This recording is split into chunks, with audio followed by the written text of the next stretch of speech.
Welcome to In the Spotlight. I'm Abigail Pogrebin. Rabbi David Wolpe is the Max Webb Senior Rabbi Emeritus of Sinai Temple in Los Angeles, author of 8 books, including the national bestseller, Making Loss Matter, Creating Meaning in Difficult Times. Wolpe has been named the most influential rabbi in America by Newsweek and twice named among the 50 most influential Angelenos by LA Magazine. He is the senior advisor at Maimonides Fund and the inaugural rabbinic fellow for the ADL. He has taught at a number of universities, including UCLA, Hunter College, Pepperdine, and the Jewish Theological Seminary, and written for the New York Times, Washington Post, The Atlantic, the Jerusalem Post, among so many other newspapers and journals. We don't have time to count them here. Wolpe's most recent book, David, The Divided Heart, was a biography of King David and optioned for a movie by Warner Brothers. Next year, he will be a visiting scholar at Harvard Divinity School. Welcome, Rabbi Wolpe, to the broadcast. Good to be with you. And I'm sorry we're not in the same room. I know, me too. But I just want to start with a mazel tov. After 26 years in the same pulpit, that's got to feel surreal to say goodbye.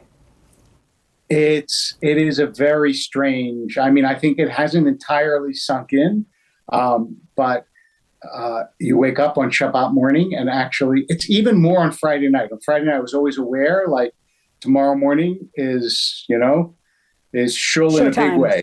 The big show, right, exactly. And it's going to take a while for me to accustom myself to being a congregant. Now, your contract ran to 2024 and you chose to bow out gracefully a little bit early. Can you tell us a little bit of the behind the scenes thinking there? Sure. Well, I had long felt like I had my run. COVID made things more difficult, but the principal reason why I left early is for a couple of years, it's been clear that my successors were basically in place. That is a couple, Erez Sherman and Nicole Guzik. And they're quite wonderful. And they were the least pushy human beings on earth. But I kept feeling like, especially in the last 2 years, how long am I going to stand in their way? Because they would often say, we should try this, or have you thought about that? And I realized, people do stay in jobs too long. They just do. Term limits is a good thing in general in the world. And I saw how they had enthusiasm and fresh thoughts about things that I was doing by rote. And I thought it was actually good for the synagogue. It was good for me. And God knows, even though they would never say it, it was good for them if I stepped down earlier and let them take the reins. And I think it was a great last year. And I'm excited for the next. Well, not everybody leaves easily or gracefully, so kudos there. You come from a line of very distinguished Wolpes, and particularly your dad, who was a very famous rabbi in his own right. Were you thinking at all about how he segued into the next chapter as you thought about your retirement? I was. I remember when my father retired, and he was, by the way, there were no. It was kind of you to say that the line was distinguished. The truth is, his father was a vaudevillian, and that's still distinguished, David. And was forced into the catering business by my grandmother. But your dad, for viewers who don't remember, it's Gerald Wolpe, and the name of his synagogue in Philadelphia was Har Zion. And he was a wonderful rabbi. And when he left, I asked him actually why he was leaving, and he said, "It's so much better." I said to him, "Dad, they still want you there," and he said, "You should leave while you're still wanted, as opposed to staying when you are no longer wanted." And when he left, by the way, they would occasionally say to him, "Oh, come back and give a sermon." He'd go, "No, I'm fine. I'm fine." He really wanted to give the space to his successors. It turns out, actually, that the synagogue kind of blew up when he left, and it was there was a book written about it called The New Rabbi. But he was very at peace with having left, and so it was a good model for me. It really was a good model. And when you look back, if I can pry a little bit, and you look at his rabbinate and yours, I'm sure it's not so simple to encapsulate the differences, but how can you describe it at all? the biggest single difference between his rabbinate and mine was I had him and he didn't have a father who was a role model in the rabbinate. And so I started off with a huge leg up. I already knew the world somewhat. And I came to the pulpit with a whole backlog of all of his stories and his sermons and a lifetime of learning from him. The other difference, I think, especially in the past 15 years, is just technology and media. When my father came home, he was done for the day. If there was an emergency and someone called, I remember my parents, arguing about whether you answer the phone during dinner or not. But there was no email. There were no social media. It never ends now. When you went on vacation, you were really on vacation. That's almost impossible to do now. When you send a message to tell people, I'm not reading my email, they know it's not true. You say you're not reading your email, but of course you're ignoring my email at this point. Exactly. And that's a huge difference.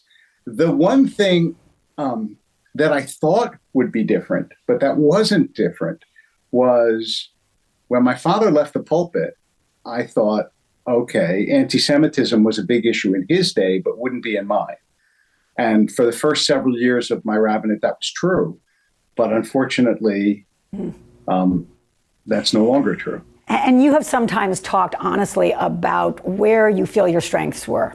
And Wayne, obviously you are a very famous orator. And I encourage people to listen back to your sermons, which are all available online. It's really, to me, an education and sometimes almost a meditation to go back to those sermons. In terms of the pastoral part of the job, the sitting with people, the talking to people, and also being needed by so many people. Can you kind of reflect on that as honestly as you're willing? Sure. The bottomless need. I'm willing. Talking to you, Abby, I'm totally willing. I will just leave everyone else aside. No one else is seeing this. Right. I mean, my father was a warmer person than I am in some ways. I was more, my father always had a book in his hand. I learned about reading from him, but I was much more bookish and somewhat more isolated. Although I have to say, unlike most rabbinic families, we almost never had people over for Shabbat. That was like a sacred time, whereas other families always did. But I certainly am a more asocial. I'm not antisocial. I don't dislike people, but I'm more asocial. My default mode is sitting alone in a room with a book. When I took up a game, it was chess, which is not a very social game, practically speaking.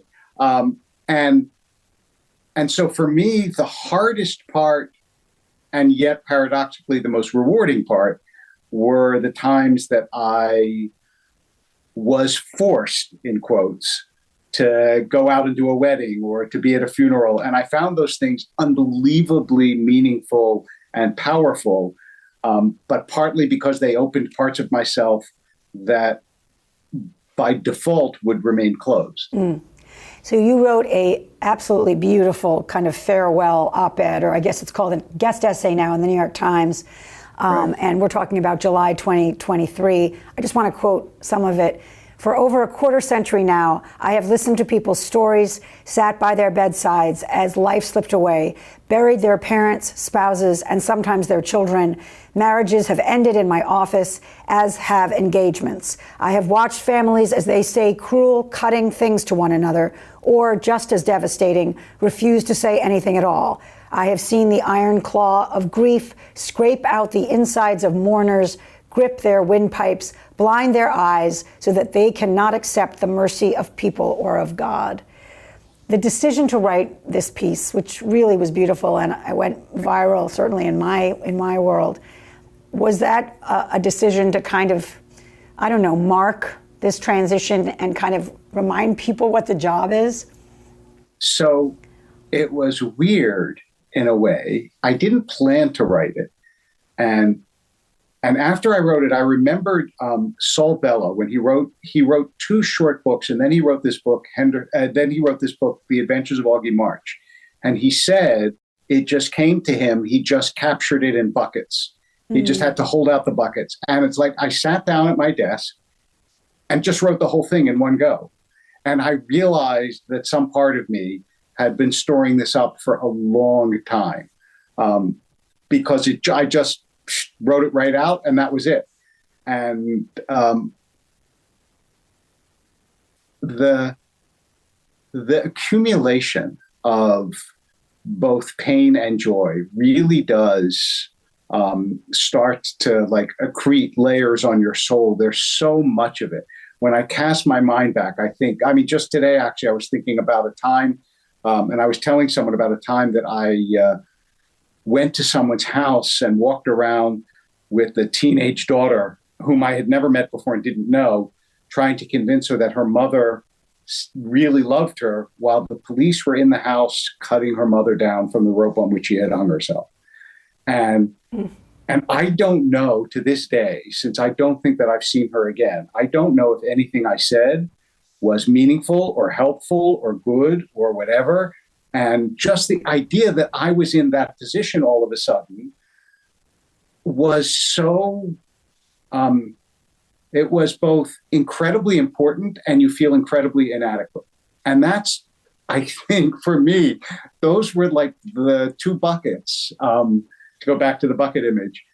When all those sorts of things happened, I just thought, I know someone has to be this person and it's me, but that doesn't mean that I know, even though I may sound like I do, doesn't mean that I know what to say in such moments. And you also in this piece address the kind of narrative that religion is, if not over, dying. Right. This is another quote. Sometimes it seems for those outside of faith communities that religion is simply about a set of beliefs to which one assents. But I know that from the inside, it is about relationships and shared vision. What did you mean by shared vision?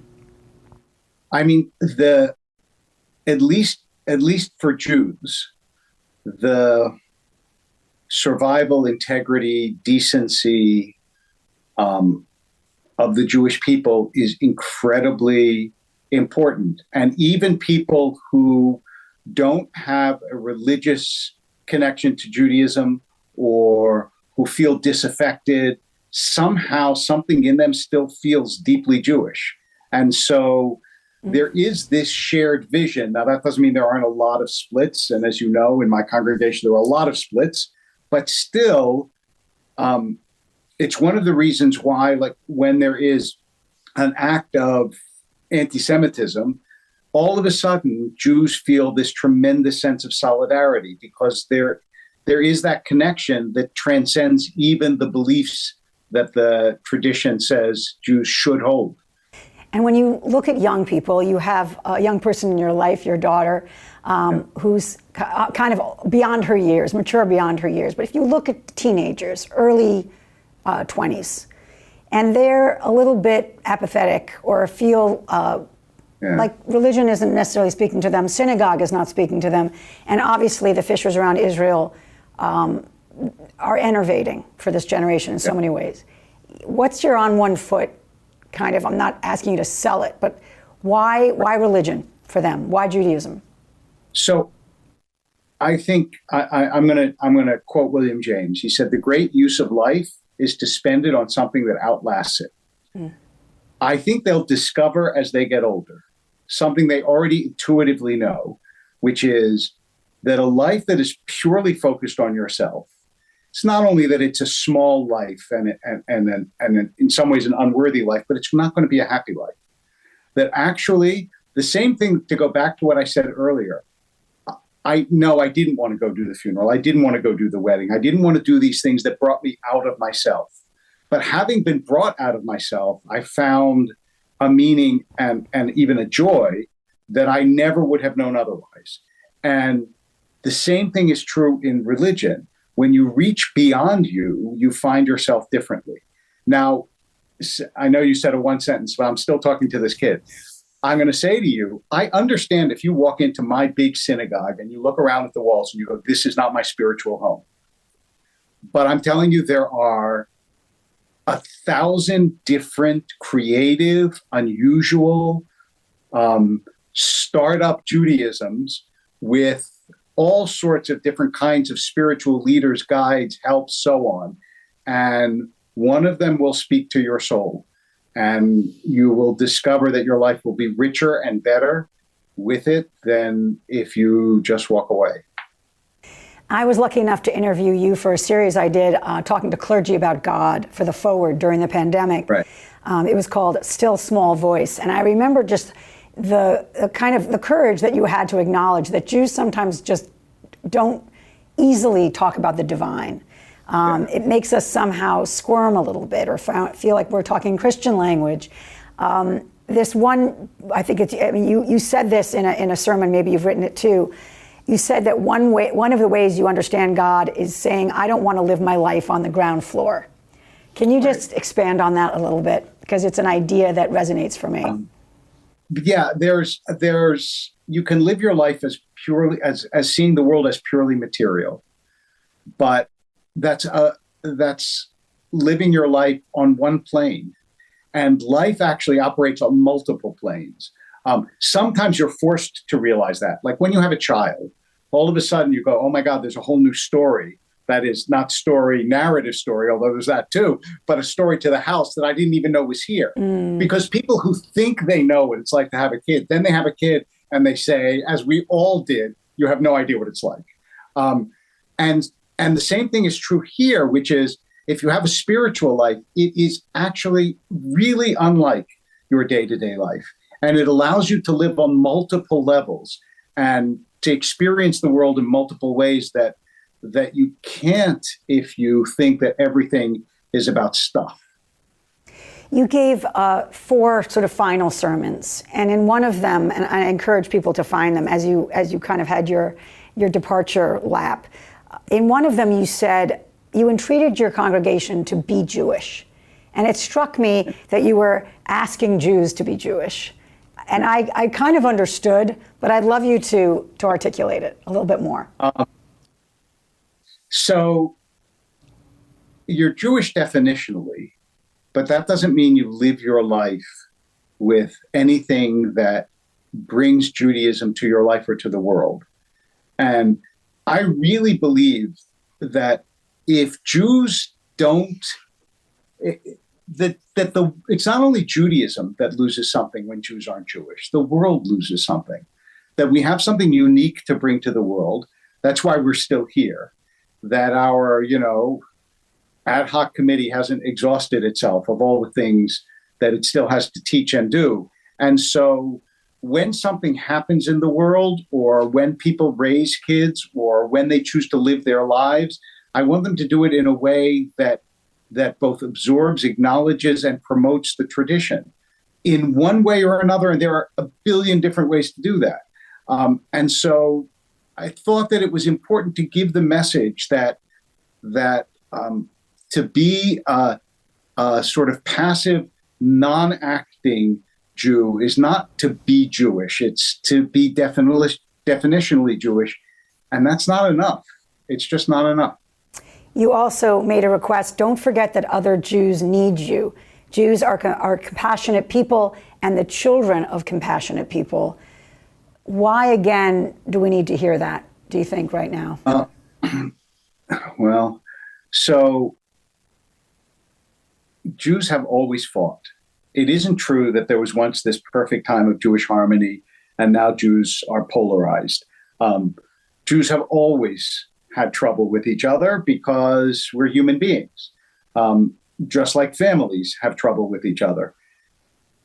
Today, the stakes are really high, in part because we have an Israel, and you can see from what's going on in Israel that quarrels inside of the Israeli polity are really both severe and take a huge toll.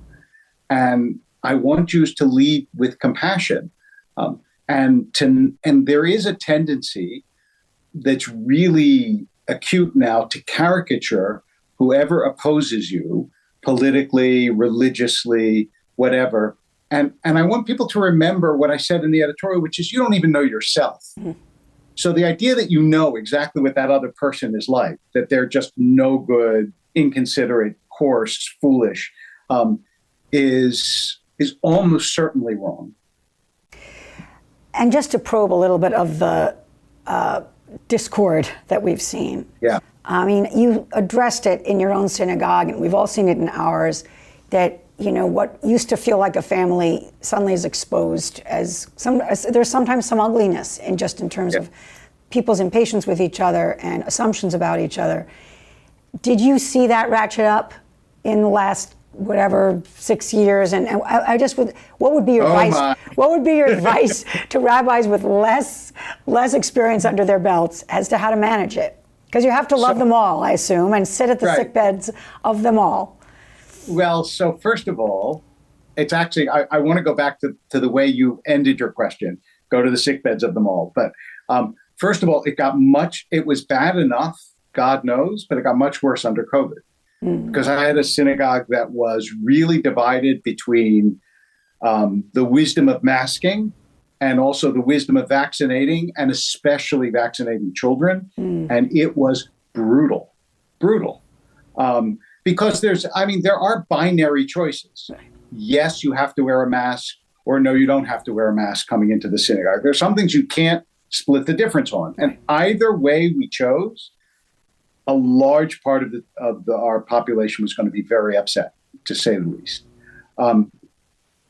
And so, the way to manage it, then, what's your advice? There were people who left, and there were people who, and the only way to manage it that I know of is to try to listen to the people who disagree with you and to acknowledge their concerns, even if you don't do what they say. And then to do what you said at the very end of the question, which is when they're sick or when they need you, that stuff doesn't matter. It doesn't matter. I'm not going to the sickbed of an anti-vaxxer or a pro-masker, or I'm going to the sickbed of a human being and a Jew who needs me. It's that simple. And if you can do that, if you can recognize that human concerns actually transcend political affiliations, then you have a much, much better chance of people turning to you as a rabbi, because they know that actually your first step isn't to judge them. Your first step is to try to understand them and be with them. You have spent your 25 plus years known as someone who has a love for and commitment to Israel, despite its moments of difficulty. And we are in one now, as we are speaking, that is heightened in going into the fourth month of protests. And you gave a sermon recently where you talked about a world without Israel, that sometimes we need what you described as negative imagination.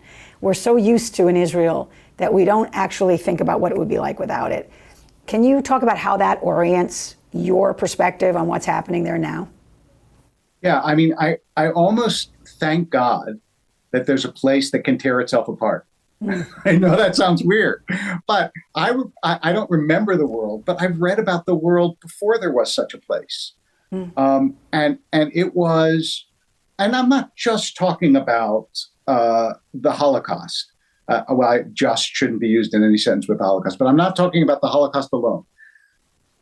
For all of Jewish history, we were at the mercy of other people, many, sometimes most of whom were hostile to us. And the Jewish calendar is filled with remembered massacres, never mind all the forgotten ones. And this is an unbelievable gift, this country. And yes, therefore, it's heartbreaking to see the way in which it's, Israelis are at each other's throats right now.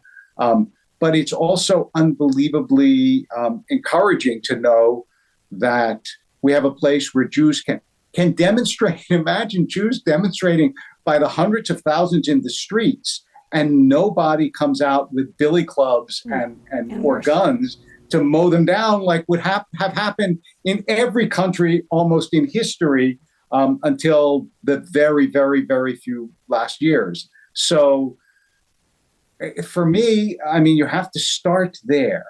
It's almost like I remember one of my very first sermons at Sinai. I think it might have been my first high holiday sermon.